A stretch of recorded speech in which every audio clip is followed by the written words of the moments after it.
こんにちは、タウンです。今日は発酵の過程から学ぶ禅における空の概念についてお伝えしたいと思います。そしてその考え方がいかに私たちの人生を変えていくかについてもお話しします。現代では多くの人が料理を食べながら、ご飯を食べながら、頭の中では全く違うことを考えています。やり残した仕事のこと、子供の将来のこと、さまざまな考えが目張り苦しく頭の中をよぎり、私たちを目の前の料理の味から頭の中へと引き込みます。なぜ私たちはそのように頭の中の思考の波に飲まれてしまうのでしょうか。それは自分自身を守るためかもしれません。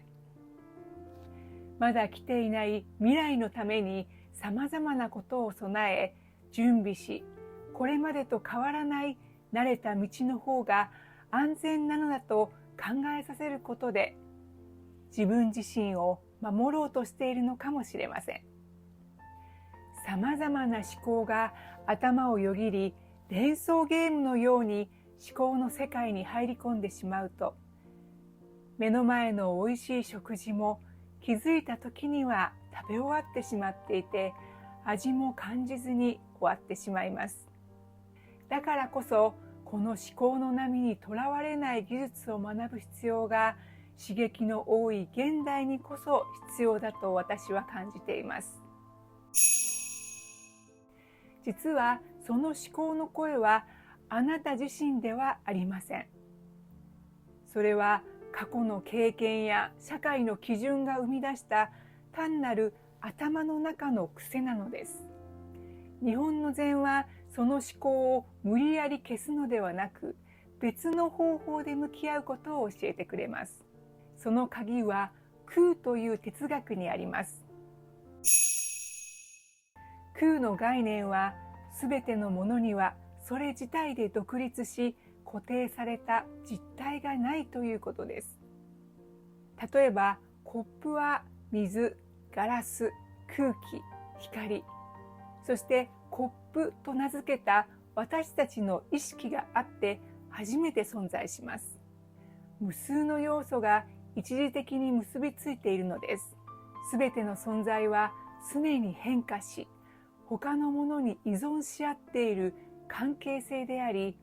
私やあなたの悩みも含めて固定された実体は存在しないという真理です。この空の哲学が私たちの内面にもたらす最大の効果は執着からの解放です。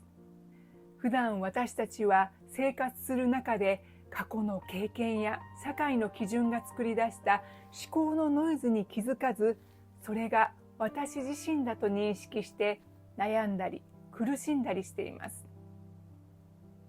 でもその思考が単なるノイズだと瞬時に気づくことさえできれば、その思考に力を与えることをやめることができます。こうしなければならない、この結果でなければならないという未来への執着は焦りを生み出し、同時に劣等感や不安にもなります。禅ではこのような浮かび上がっては消えていくさまざまな思考を雑念と呼びます。雑念とはちょうど発酵の過程で表面に生えるカビのように、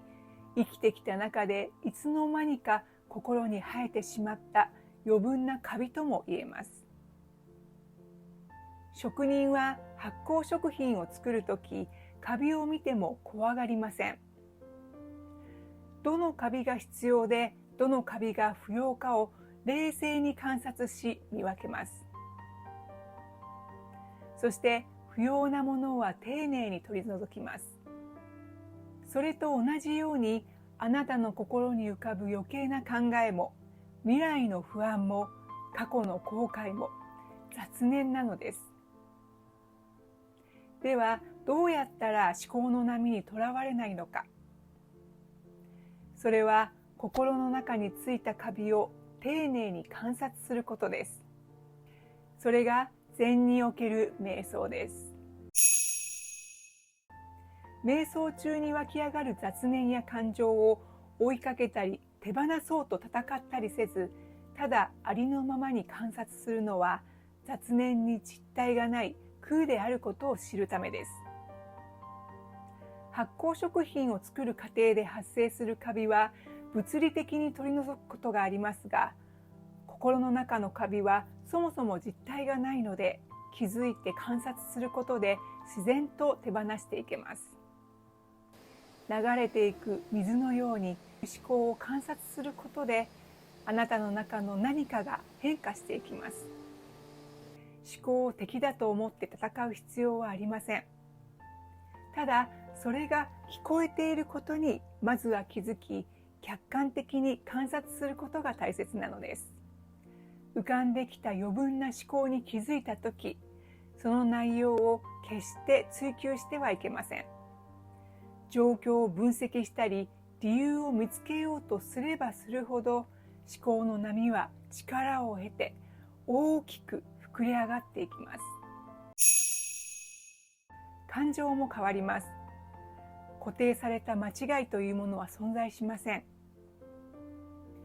発酵の過程では大豆や麹が時間をかけて色と深みのある味噌へと変わっていきます。ネガティブな感情も失敗も時間と観察によってあなたにとってポジティブな資源へと変容していくのです。発酵と同じくその栄養は時間とともにあなたの心の奥底で熟成されていきます。禅の教えは何千年も前からあります。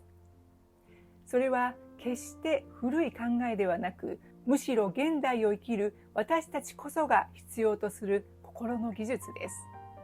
余計なことを考えながら料理を食べる毎日から、毎回の食事が喜びと瞑想になる毎日ね。心のカビに気づいたらただ受け流す。その瞬間からあなたの人生は変わり始めます。次に心の中に厳しい声が聞こえたとき、ぜひこの空の教えを思い出してください。また、間もなく柱メンバーシップの募集を開始する予定です。日本の英知や食についてより学びを深めていきたいという方とともに、私自身もより学んでいきたいと思っています。ご興味をお持ちいただいた方は、ぜひチャンネル登録をしてお待ちください。本日も動画をご覧いただきありがとうございました。